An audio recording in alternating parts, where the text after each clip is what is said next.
Hi everyone, I hope you're having a wonderful day. So yesterday I talked about how to manage the emotions that we have within ourselves, within our own bodies.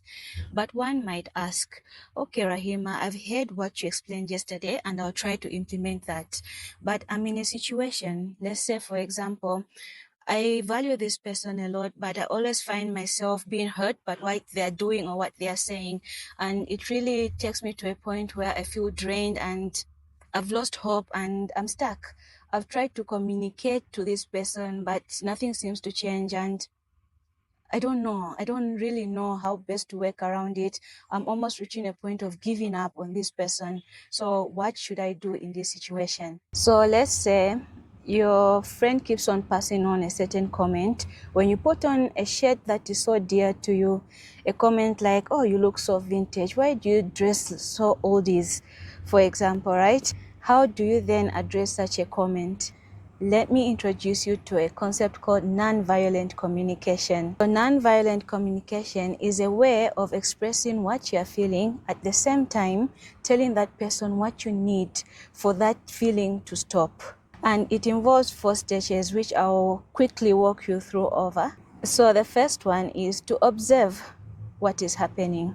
What is this person doing? What are they saying? State your facts in a clear and concise manner without introducing any judgment or any evaluation. You are not going to say you always do this. Why do you always keep on coming late? No, state the fact as it is without putting in any judgment or any evaluation. It's a very important stage, because once you mess up in this stage, the person will feel like you're actually attacking them, and what you're trying to communicate will not be effective, and they might also get defensive and it will just mess up the whole thing. So it is very important that you get this first step correct. State what you are observing. What are they saying? What are they doing? Okay? Next, we state how we feel when we observe this thing that this person is doing. What is the feeling that you feel when this is happening? Do you feel hurt? Do you feel sad? Do you feel irritated? Do you feel disgusted? It is very important to get in line with what you are feeling so that you can express it openly and wholeheartedly to the other person. Third, what need of yours is connected to this feeling that we have identified? And finally, we pass in a request that we want from this person. I'll repeat myself. The first stage is you observe the situation. Second, you express the feeling. Third, what is your need that you have identified from this feeling? Finally, fourth, what is your request to this person? With the example that I just highlighted, I'll go like, Rahima, when I hear you pass on a joke about the shirt that I like to wear, I feel so hurt and sad. And I just need you to know that this shirt means a lot to me. That's why I keep on wearing it. Would you be willing to stop passing on these comments, because they really affect me? Okay? So what you have done in this statement is you have stated the facts. You have also stated how you feel, what you need that person to stop doing, and at the same time you've passed in a request onto them so that they can understand how you're feeling and they can respond to what you have asked them for.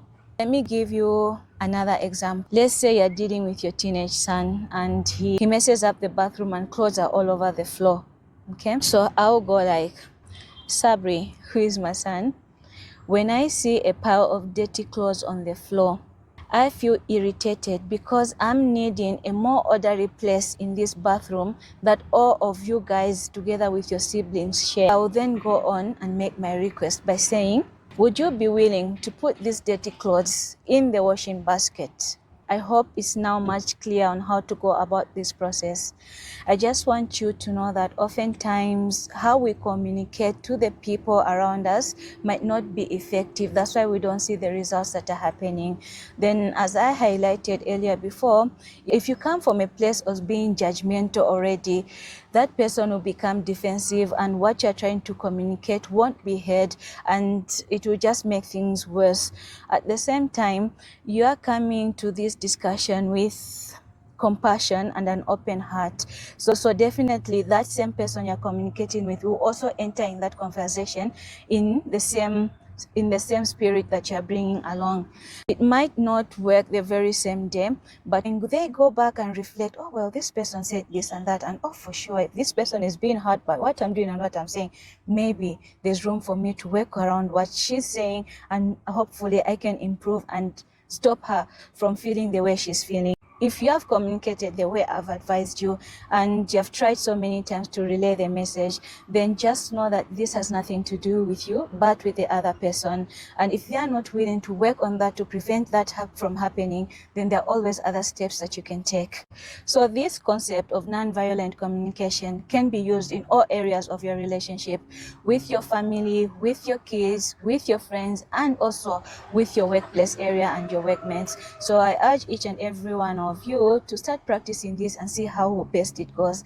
Let me know when you decide to do this and what your outcomes will be. Thank you and have a good day.